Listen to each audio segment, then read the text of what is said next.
A lot of companies seem to think that limiting tax is a bit of a game, and the key to winning that game is information. But companies don't just stumble across that information.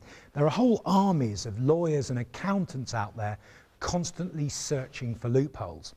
Indeed, some of Britain's brightest and best are employed solely to scour tax legislation across the world and so keep money from the taxman. To illustrate this, Richard tells me about one firm of accountants in particular, one of the top 4 accountancy firms in the world, in fact.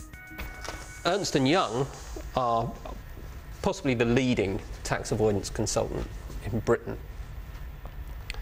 And they thought up what they called an opportunity for big multinationals to save big amounts of tax. Ernst & Young approached 30 companies in 2002 with an offer. For just 200 grand, the companies could exploit a loophole that Ernst & Young had identified, which was about to be closed down. The companies were told they could save up to 50 million in tax, but they had to move fast. The loophole was complicated, as I was about to find out. The whiz kids at Ernst & Young said that the transaction is a one-off, as it relies on an asymmetry between the foreign exchange and financial instrument. What does that mean in everyday language? Something to be exploited? That means there's something to be exploited between 2 sets of tax laws. Right. One can be played off against the other, but they dress it up in flowery language and the euphemisms of tax avoidance. The more you look at this business, the more you come to recognise all the euphemisms used for that kind of spivery. Ernst & Young says it has a duty to all its clients to counsel them on the most appropriate tax planning options allowed within the current tax legislation and within the boundaries of the law. It says it has an open and transparent relationship with HMRC. However, serving its clients' interests will occasionally involve disagreement with the tax authorities. Ernst & Young says it always aims to conduct disagreements in an open, honest, constructive and professional way. They regard the matter of the 2002 loophole as now closed. On the same day as the Boots protest, UK Uncut also targeted Tesco, Cadbury's and Walker's Crisps. So we're in Tesco's removing Cadbury's products from the shelves in a protest against the tax dodging by Tesco and many of the brands that it stocks. Protesters accused Tesco of constructing a complex legal arrangement over 4 different countries to save around £60 million.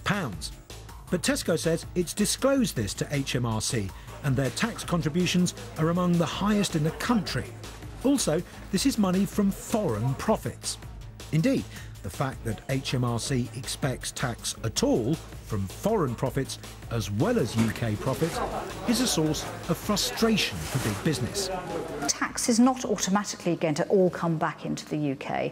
These may even be foreign-owned companies. Why hasn't, if they are based in Korea, why hasn't Korea got the right to that money? It's a very complicated picture now that we're so global. Meanwhile, the protests continue. Stunts like this don't make much of a dent in big businesses' profits, but they do, however, keep the issue alive. It's visual, it's interesting, it engages people, and it's real life. It's not like reading about it, it's people in the shop seeing what's happening, and it really brings the message home. And it's a message which seems to be catching on. Not only has it united papers as disparate as The Guardian, The Mail and The Sun, but based on people we've spoken to, it's tapped into a growing feeling that big business isn't paying its way. It is a loophole that doesn't sit very well with society nowadays. It's probably a bit unfair for the rest of us, actually, working hard, paying lots and lots of tax. We need that money at the moment. Aren't the government supposed to be closing that loop somehow? We would definitely pay the tax. You sure about that? Yes. The HMRC has got to stand up to these kind of companies. I think we should, we should track them down and make them pay. For a relatively unsophisticated protest group, UK Uncut has had quite an impact. Oh, there was one in Lincoln as well, against Tesco's. The day they targeted Boots and Tesco, 30 other groups acted across England. Within hours, photos were posted online showing the breadth of their support.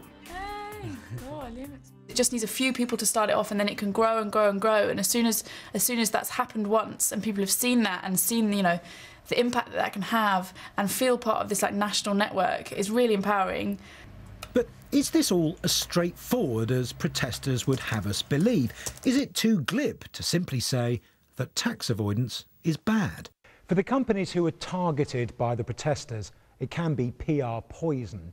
But in their defence, the companies say that now the cuts have started, they're an easy target. And also, their critics are misleading people by boiling down complex economic issues into snappy sound bites.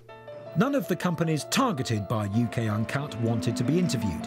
Barclays, Tesco, Boots, Cadbury's and Walkers all told us they always paid their taxes and contribute significantly to the economy and the exchequer.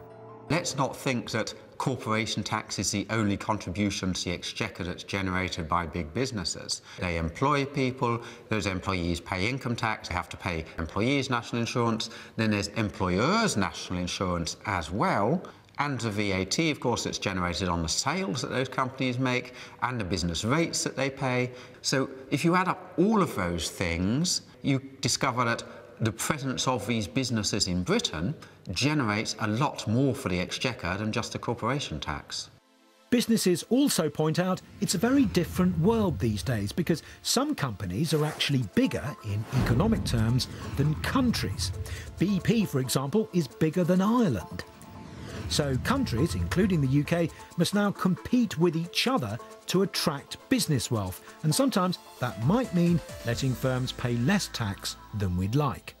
We will have to compete on capitalist terms. That includes tax, includes regulation. You know, all governments will be trying to attract businesses to their territories in order to get their tax into their exchequer. Now, from the business perspective, you know, they're like the bride looking for different grooms, you know, whoever's got the best deal. And the deal our government is offering big business is about to get better. They may be toughening many anti-avoidance rules at home, but there are plans to make it more straightforward for companies to move money abroad to tax havens. This, it's forecast, could cost us £100 million a year in lost tax. The government, however, says the policy will reap rewards in the long term.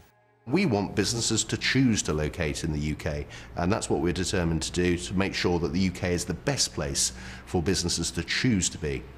But some believe the relationship between big business, the government and HMRC is a bit too cosy. Richard Brooks says the best example of this was when the world's biggest mobile phone business, Vodafone, bought the German engineering giant Mannesmann. A few months after the highly controversial deal was signed, Vodafone borrowed billions to pay for the hostile takeover and then loaded the debt onto the German firm. One of the biggest European takeovers in history. And they used it to pull off one of the biggest tax avoidance tricks in history. So, the German firm now owed Berkshire-based Vodafone billions. If Mannesmann had repaid that money to Vodafone in the UK, it would have been taxed as it would have counted as income. So instead, the debt was paid by a subsidiary company in low-tax Luxembourg with a branch in low-tax Switzerland. HMRC wasn't happy and fought for 8 years to get the tax they thought was theirs. And in 2006, Vodafone made provision in their accounts for £2.1 billion, as they say the law was then uncertain. But in 2010, Vodafone and HMRC agreed a final settlement for just £1.25 billion, half of what Vodafone feared it might have to pay. People who are familiar with this case are astonished. They can't understand why the revenue would settle for such a paltry amount. Vodafone must have been punching the air. They must have thought it was Christmas. I'm sure they were. Even though it was the middle of July, I'm sure they were. Vodafone says it pays all taxes due wherever they operate. It says the loans and the use of Luxembourg for Vodafone's international expansion was a commercial decision. And it maintains the structure did not avoid UK tax, as there was no reason for it to impact on the UK. Vodafone and the HMRC say £1.25 billion was a reasonable settlement, agreed after intense scrutiny. And as far as the Treasury is concerned, the right deal was reached. Rather than lengthy litigation, long delays before we get the money huge legal fees. That isn't a sensible approach. If a deal can be reached, a good deal can be reached. I'm confident that HMRC have acted properly in doing this, and I've sought assurances and understand that I think the taxpayer and the Exchequer is getting a reasonable deal, a good deal in these cases. Nevertheless, the National Audit Office is now conducting an investigation into how the revenue reaches such deals. But is the Vodafone case a taste of things to come? And are government and big business getting too close for comfort? I think we're getting near the end game of tax avoidance. We're getting to the point where it's not something companies do and governments try to stop them doing. It's something that our government is encouraging them to do. No, I don't accept that. We want to make sure that we've got a modern system for multinationals, that if they're doing genuine business outside the UK, then it's not reasonable for us to tax them in perhaps the way we have in the past. But not everyone agrees. On a cold spring morning, trade unionists and protest groups gather to honour the Chancellor of the Exchequer, but possibly not in a way he would like. Just explain to me what this is and what you're doing today. Sure, we're here today to present George Osborne with the Jamie Dodger Award for facilitating tax dodging. Isn't tax avoidance a fact of life? I mean, it's the nature of the global economy. You're never going to stop it, are you? If you don't do anything, then you're never going to stop it. I don't think that it's true that it's a fact of life. I don't think we just have to sit and take it. I think we can and should fight against it. There are 11,000 rules, and some people will be trying to sneak through in between Rule 23 and 24. No, you can never stamp that out. Finally, as George Osborne prepares for the budget, he has a balancing act to perform. On one hand, he needs to court big business because that way, it's argued, recovery lies.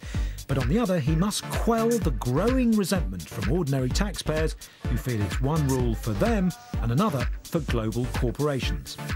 He's got quite a task because the immediate future of his country, not to mention his party, depends on it. They say cut back, we say fight back. They say cut back, we say fight back. The budget is in 3 weeks. We'll find out then if the Chancellor is backing a tax avoidance crackdown or a softly approach to get more companies to stay. Meanwhile, UK Uncut is already planning its next protest. Now, if you'd like more information on tonight's programme, please visit our website at itv.com/tonight. Until next week, though, good evening and thanks for watching. Coming up next week, free schools. It's the biggest shake-up in education in years. Tonight has followed a group of parents setting up one of the first free schools in the country. Events at Marchlands are coming into sharp focus for the families over the years. Tonight it's the concluding part at 9 o'clock. In a moment though, more heartbreak for Nicola when Jimmy can't recognise Angelica. We're back off to Emmerdale.